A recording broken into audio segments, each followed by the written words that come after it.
We're in a place called the Boulders in Arizona, and we're with Kia. For the EV9, the 3-row full electric SUV.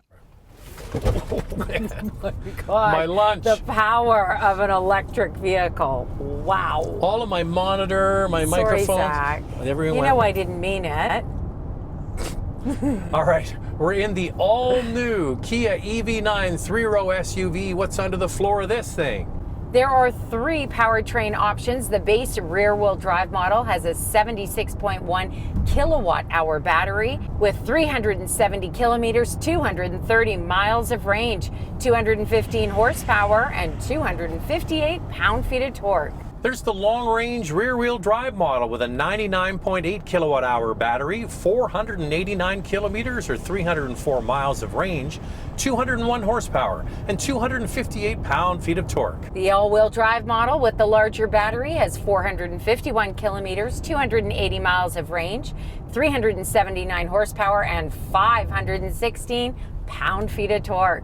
The GT line does get a little less range, 439 kilometers, 270 miles. So the GT line is the beautiful blue one we're driving here in Arizona, and we're going to get into a whole bunch about what's new with this model for Kia. Right now, the key standard features. What do you get with an EV9? The EV9 comes standard with a 12.3-inch touchscreen with navigation, a 12.3-inch driver display, wireless Apple Carplay and Android Auto, a wireless charger, digital key 2.0, 8-way power front seats with lumbar support, heated and ventilated front seats, leatherette upholstery, 7-passenger seating, second row one-touch tilt, fold and slide, and a smart power liftgate. They have these new capacitive touch buttons on the dash. What are we going to put it in? Got to put it in S for subscribe, and if you can hit that notification bell, you'll be notified when all of our videos drop, and then you can watch them. And we do this, the couple car review, twice a week. The first one drops on Wednesday. We put another one out on Saturday. So make sure to like and subscribe, but also follow along on Instagram. It's Motormouth_Android to see what's going on behind the scenes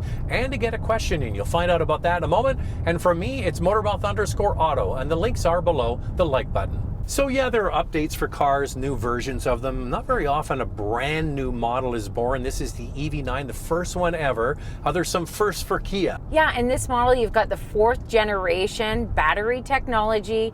You've got a new user interface, a steering wheel emblem lighting, driver relaxation seat with ergo motion, a new shifter, a 5-inch HVAC touchscreen, fingerprint module, extendable center rear console, a digital lighting grille, and remote smart parking assist too.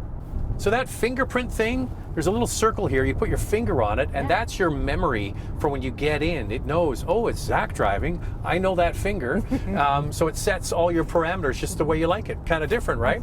All right, let's get into the handling and the drive of this, and it's always tough with an EV because the battery's low, they have a low center of gravity, they're usually smooth and quiet. What's your feel on this one? Yeah, well, all of those things. I mean, one thing that I look for in an EV, because there is no engine, is how quiet is it? How insulated is the vehicle?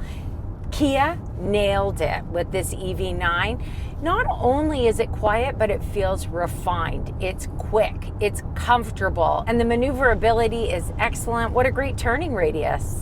So we had all morning to drive this, and now we're shooting this in the afternoon. And when I first drove it, I like the steering feel. It's nicely weighted. It's not overly boosted. There's good feedback there. I found the lane keep assist was a little intrusive. Yeah. We had the product people here tell us it is adjustable. I like to turn it off, but at least you know you can do that. And the steering actually is really quite good. I'm not a huge fan of super light steering. You do tend to have that in a 3-row SUV because they're so big.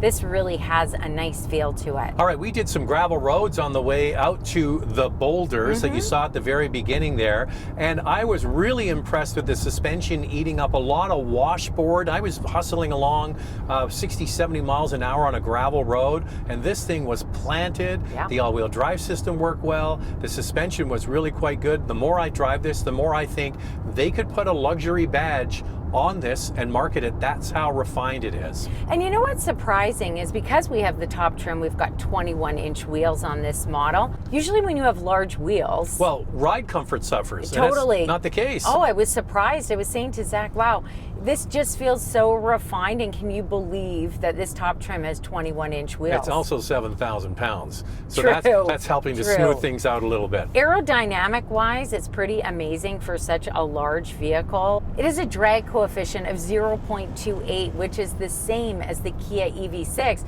but that vehicle's a lot smaller. All right, now on the outside, there are air inlets at the front. You're like, well, there's no engine, Zach, it's electric. Well, that's to flow the air through the front wheel wells to break up the turbulence that happens in the front wheels.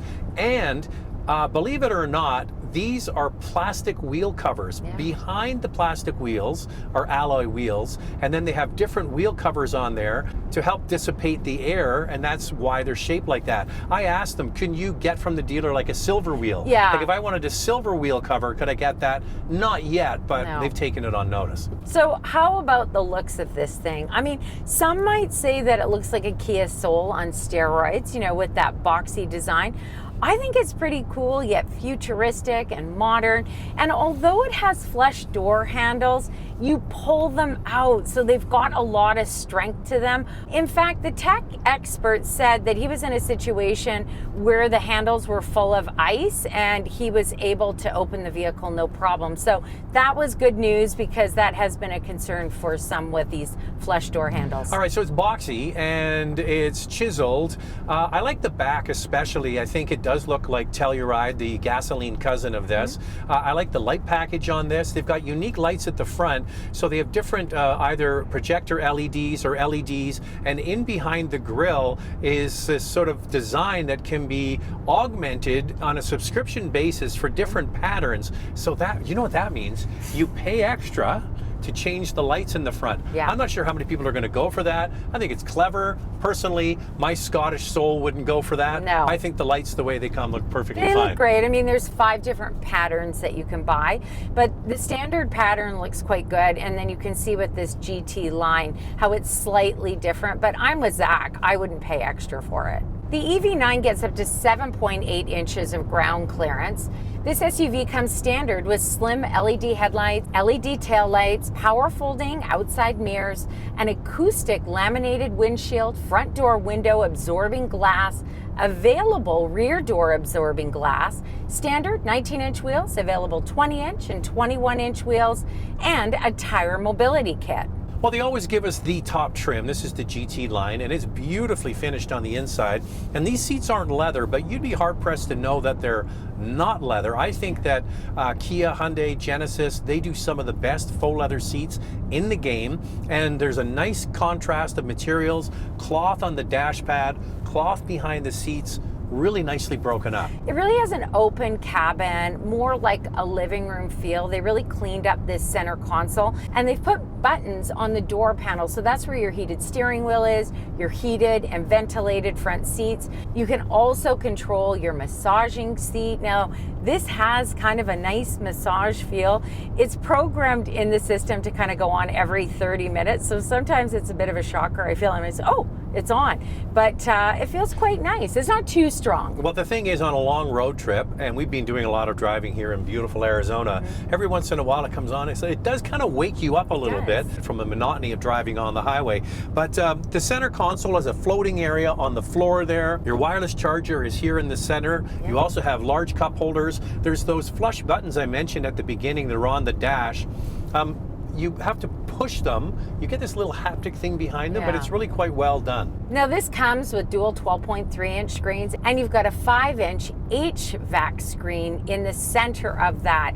I think it looks super modern. It is clean. I like the flush look in here, and it's pretty easy to use. And guess what it comes with now? Wireless Apple CarPlay and Android Auto. Well done, Kia. It only took how many years, but now you don't have to plug in with the big screen. You can get around that. So that 5-inch HVAC thing, you think, well, it's kind of behind the steering wheel. It can be moved. You can customize these panels to be what you want, but that's kind of cool. That really cleans up the buttons too. If you're wondering about passenger configuration in this 7-passenger electric vehicle, in Canada, all of the trims get a bench seat, but it's that top land trim when you start adding a package to it, whether it's the premium or the GT line package, it gets captain's chair, so this becomes a 6-passenger vehicle. In the US, only 2 models actually have a bench seat, light rear-wheel drive and wind all-wheel drive. All other models have captain's chairs. So the base model gets a black-gray configuration. This one has got the black and the gray kind of deviated colors, and you can also get a brown theme as well. Let's get into the trims a little bit. We'll start with Canada first. In Canada, once you add the packages to that land trim, that's where a lot of the extra features are, like the dual sunroof, front memory seats, heated and ventilated second row seats, the 14-speaker Meridian sound system, a surround view monitor, and blind view monitor. The GT line does add some additional features like a head-up display, remote smart parking 2, a power fold and unfold third row, front passenger and second row power leg rests, and a second row console sliding tray. If you're looking for a more value-added trim, I would say go with the Wind rear-wheel drive or Land all-wheel drive models. You get all the standard features plus a few extras like the heated steering wheel and a heat pump. All right, let's get into the US. In the United States, the Wind model opens you up to some nice features like a heat pump, a dual sunroof, and heated steering wheel. That's the model you also want to get if you want to get 7 seats. The Land and GT line models have similar features that are on our Canadian top land trim with additional packages. Well, here's me getting in the back seat of this EV9. There certainly is quite a bit of leg room and headroom, and of course the seats slide fore and aft, and they also caddy fore and aft automatically. How does it stack up? Comparing the EV9 to the Kia Telluride, they both have 41.4 inches of front row legroom. Second row legroom at 42.7 inches is a little bit more than the Telluride. As I mentioned, the second row caddies forward on this GT line, and then you climb on into the third row. I would say the third row legroom is adequate. Headroom is excellent though, and because this has folding third row seats, they actually recline automatically. Third row legroom at 30.8 inches is about half an inch less than the Telluride. And then you lift the power liftgate. I would call the space behind the third row similar to most other 3-row SUVs. Under the floor, that's where they hide the tire repair kit. EV9 cargo capacity behind the second row is 43.5 cubic feet. Space behind the third row, 20.2 cubic feet. And overall cargo space at 81.7 cubic feet is a little smaller than the Telluride. The EV9 also has a frunk. Rear-wheel drive models get more space than all-wheel drive models. All right, we did remember coffee. Let's get to your questions. Time now for questions, coffee, and cars. Your questions from Instagram. If there's a rear-facing child seat installed on one of the second row captain's chairs, can it tilt forward for third row access without having to remove the child seat? Andrea just checked with the product planners, actually from the Kia University. Yes.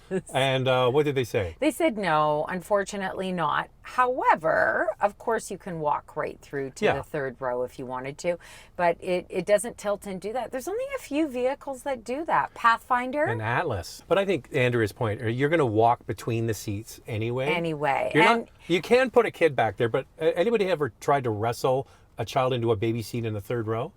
That's no fun. No, that is no fun. Where does this fit into the fleet size-wise? That's actually a good question because when you see this in pictures, it's difficult to know exactly how big it is because of its boxy design. Yeah, it's chunky looking. It's got the creases on it and the fender arches, and it's really the same. So we already went through all the dimensions. It's about the same size as Telluride. It's 10 millimeters longer overall, but it's really the electric version of Telluride. And what I like is that the height is the same. In fact, the product planner, he's obviously been in the Telluride. This EV9 is kind of his baby, and he actually finds that there's more headroom in this, even though the measurements don't show it. I don't know, maybe a little bit boxier. Well, because they have the battery, and then everything above the battery is useful. Yeah. Right. You don't have a transmission tunnel.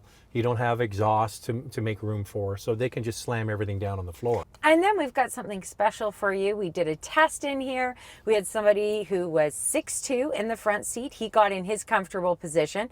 Zach in the second row, who's 6 feet, but Torso of a giant. And then in the third row, someone who's 6'2". Yeah, and we all fit. Now the third row, it was a little tight, but it's what you're going to use for kids and mother-in-laws. Not mother-in-laws. My poor mother. I didn't say my mother-in-law. I just saying mother-in-laws generally.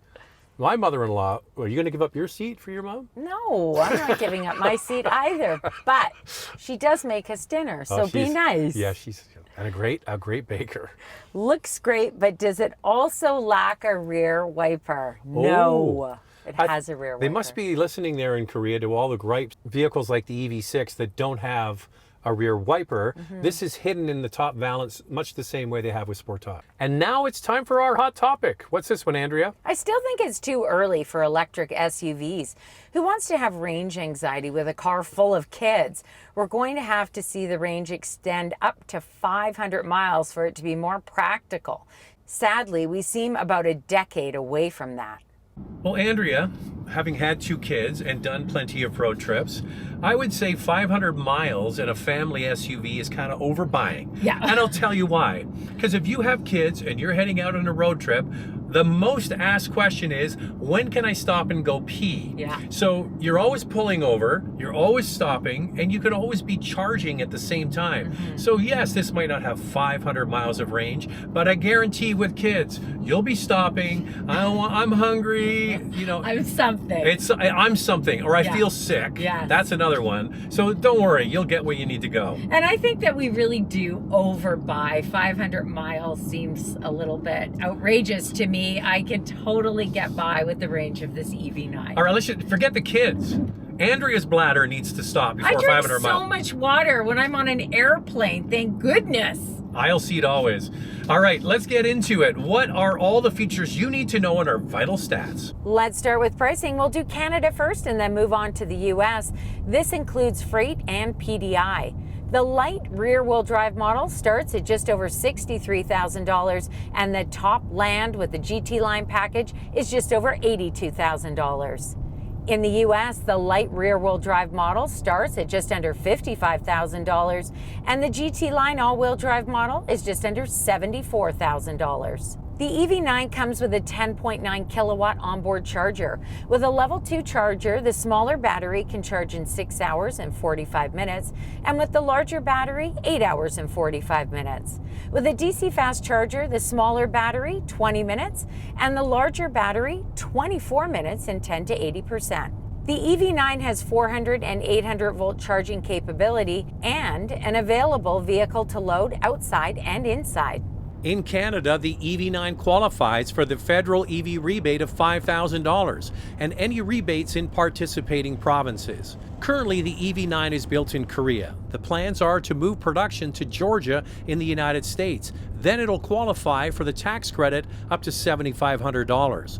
Currently, some dealerships are offering tax credits on leased models. The EV9 can tow up to 5,000 pounds with all-wheel drive models when a dealer-installed towing kit is applied.